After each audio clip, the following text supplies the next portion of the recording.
airspace. And we deliberately chose that this Jamhuri is going to be about innovation and is going to be about technology.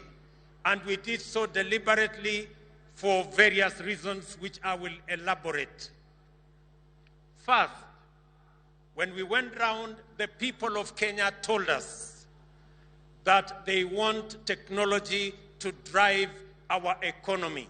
And that is why we have decided that we are going to have a 100,000-kilometer superhighway that is going to be built to enable internet access our homes, our cities, our towns, and every part of the Republic of Kenya, because that is how we are going to be delivering government services going into the future.